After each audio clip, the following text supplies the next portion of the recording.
Welcome to my movie review. That was a really interestingly powerful um, reading that we were just listening to, and that was taking place between Wolf's parents and an evidential psychic. Suzanne is her name. So, the interesting thing is, I was listening to a podcast a while back and I heard Suzanne's story. So, her story is that she lost her stepdaughter. Her stepdaughter was struck by lightning, and she just missed her immensely. And she learned how to meditate and channel the spirit of her daughter. And she became a psychic before she even was able to connect with the spirit of her stepdaughter. And that's a whole side story. But that happened. And then Suzanne was giving a speech, and Wolf's parents were in the audience of that speech. And and they came and they talked to Suzanne because they had a similar story where they lost a child to being struck by lightning. So the movie, the documentary, Wolf's Message, Two Worlds, One Heart, is about an hour-long documentary, and it's about this gentleman, and his name's Michael, but his nickname is Wolf. And it's narrated by the psychic Suzanne, and how, I mean, it's so complicated. It's about how he lived on Earth knowing he was from a different dimension, and he was diagnosed as having schizophrenia, and just so many things that were unbelievable. So what ended up happening was Suzanne knew she was going to be having a reading with Wolf's parents coming up, and I guess this happens to her often or whatever. She was sleeping, and she woke up in the middle of the night, and she could feel this like strong energy. And this is the most, like, she says Wolf has like the strongest energy of like any spirit she's ever read for. And so he wakes her up in the middle of the night, and she just grabs her notebook and she just starts writing and writing and writing. And he's giving her all these messages, so many messages. And like showing her like all these papers, and like, and explaining to her that like he knew he was going to die and all these things. And so then what ends up happening, she does the reading for the family, but Wolf still just keeps coming to her. And in the messages that he gave her in her sleep that night were so many things that began to unfold for her in her life later on down the road.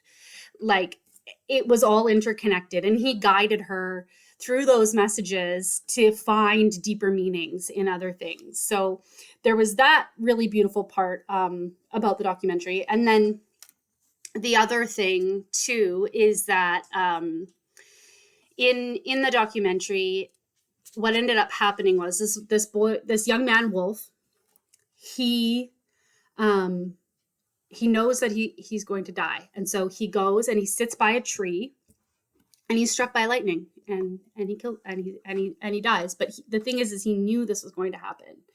And there's, as the journey unfolds, there's so much evidence to that. And so one of the pieces of evidence was that his parents, they, after his body was removed from the scene of where he was deceased, they stopped at a flower shop, and they each bought two roses. They bought two roses, one from each of them. And they went and they put the roses at the tree. And in the documentary, they're like, we never really did that for family. Like, that had no significant meaning. That wasn't something we always did. In fact, we never, ever had done that when anyone died. So then, as they're like taking down all the artwork that's in his home after he's passed, they found a picture that he had drew of the tree where he died and the two roses at the base of the tree. So he knew it all was happening. So that's kind of the synopsis of what the documentary is about. The documentary, they interview like the parents, and like I said, it's mostly narrated by that evidential psychic, Suzanne, I forget her last name, but it's a 1 hour documentary. Watch it. It's fantastic. It's amazing. So I'm just going to be reading from my notes. I got some things written down here. Okay, I talked about that. So yeah, the documentary delves into themes of love, unity, and the soul's eternal nature. And this is the beautiful thing. So like as we were talking about, or like as you heard in the readings, it's like he was living in two worlds. And so, I mean, he was diagnosed schizophrenic, but was he really? Did he really have schizophrenia, or was he just couldn't contain the information that he was alive with, you know? And so one of the themes in the documentary is continuity of consciousness. So the documentary presents compelling evidence that consciousness survives physical death, challenging conventional views of morality. So it's like, you don't just die and it's over, you know? Your soul and your spirit continue. I'm not forcing my beliefs on anybody. This is just what I believe. Nobody has to, you know, some people think you go to heaven. Other people think you just die and that's it, and it's black and it's nothing. But I personally do not believe that. I believe that there's a much greater meaning. We are sent here for a purpose. We are sent here to fulfill a mission. And this young man, Michael Wolf, he fulfilled his mission here on earth. And he was going home, and like to him, home was back into a different dimension. So anyways, yes, love as a universal force. So at its heart, the film emphasizes that love, is the connective tissue of existence. Wolf's story illustrates how love transcends time, space, and even death, acting as a healing and guiding force for those left behind. And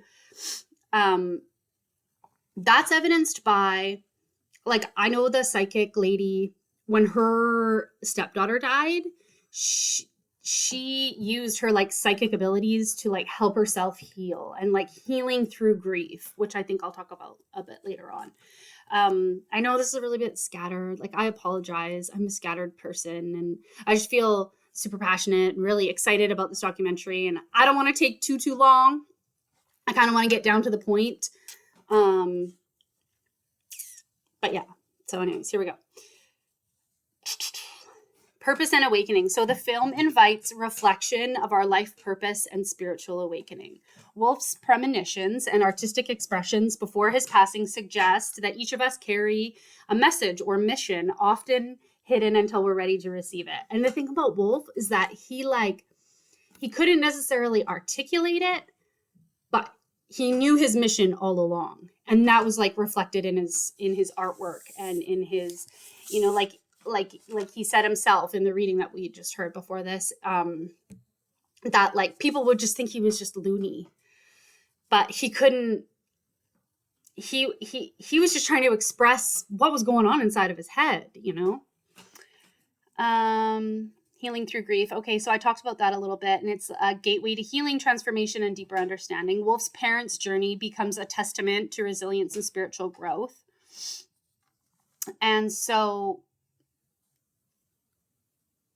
yeah, exactly. Rather than portraying grief as an end, the documentary shows how it can be a gateway to healing, transformation, and deeper understanding. So it's almost like hindsight's 2020.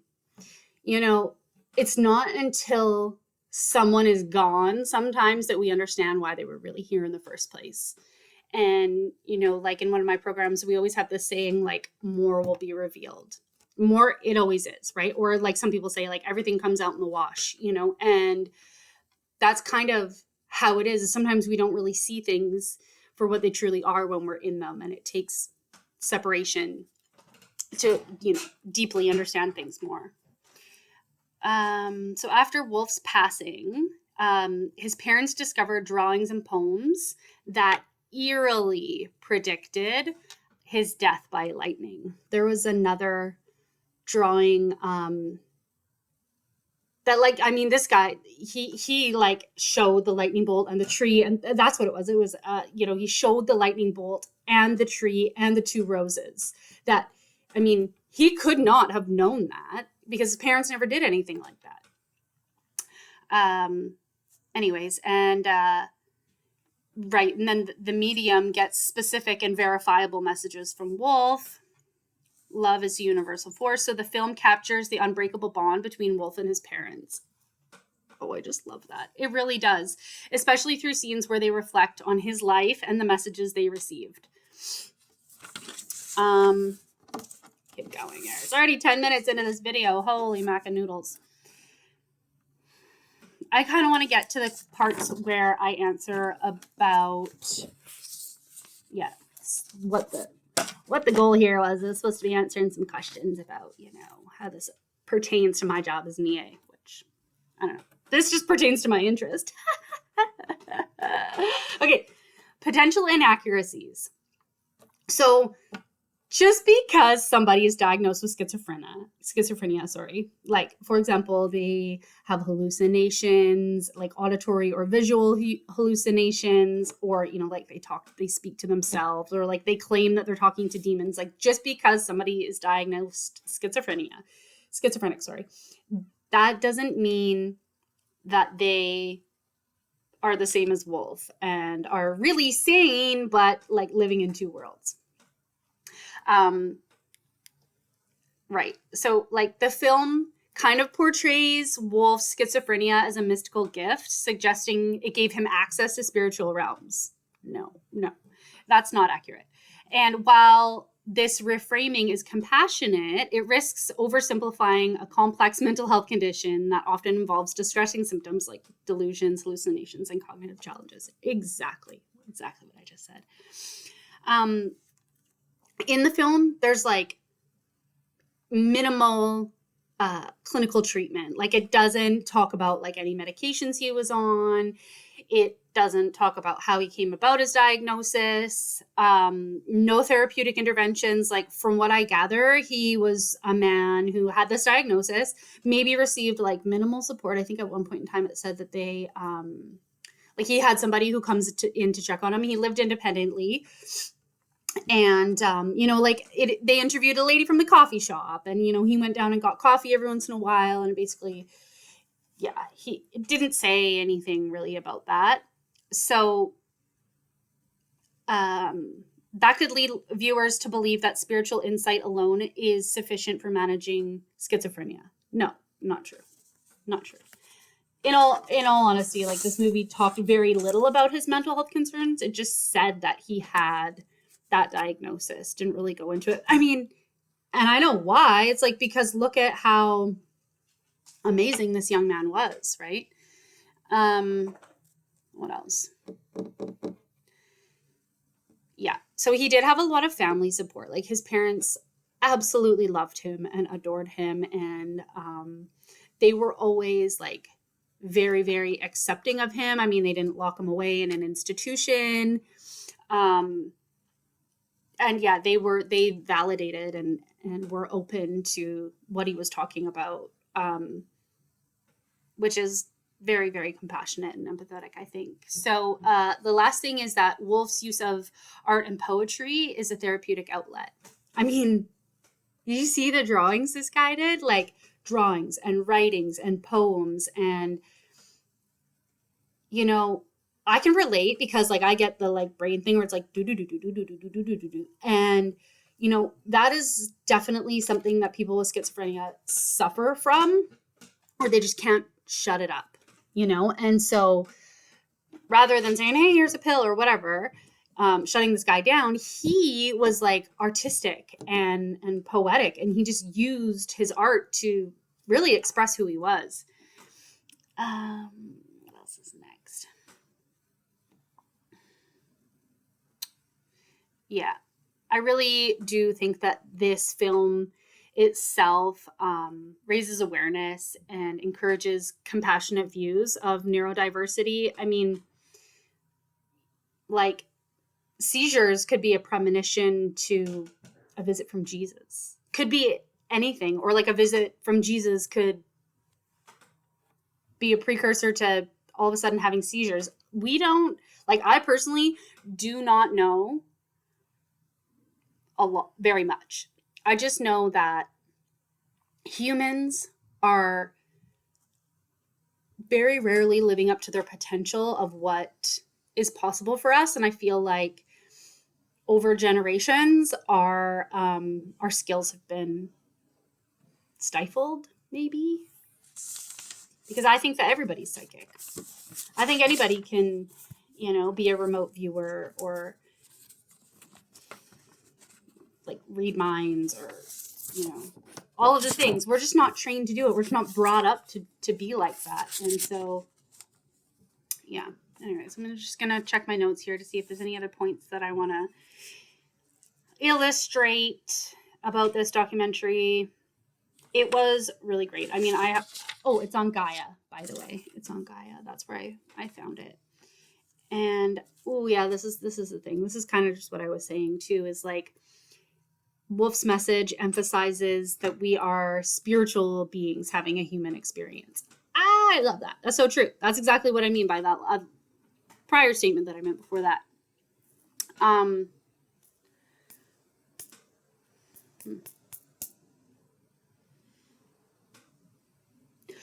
Yeah. So back, this is scattered. Like I said, this is like super, super scattered. I'm just going back through my notes because I don't want to miss anything.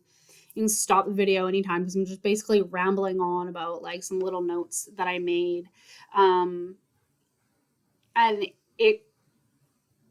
he didn't know how to express his mission, so his poems and drawings were like an expression of his life's mission, which... Can you make sure any windows are closed? This one. Okay, that one. Thanks. You don't want that power water blowing through the window. No, of course not. Thanks, Dad. Probably so got the top of the wall. It's so powerful. Yeah. Sorry, you. That's okay. We can edit.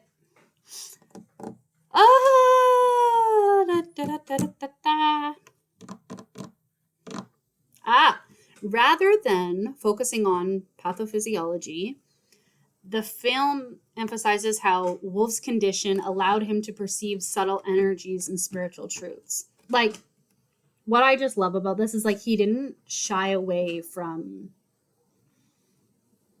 what he was experiencing. Yeah. Anyways, I think I've rambled on and on. For more information, ask me.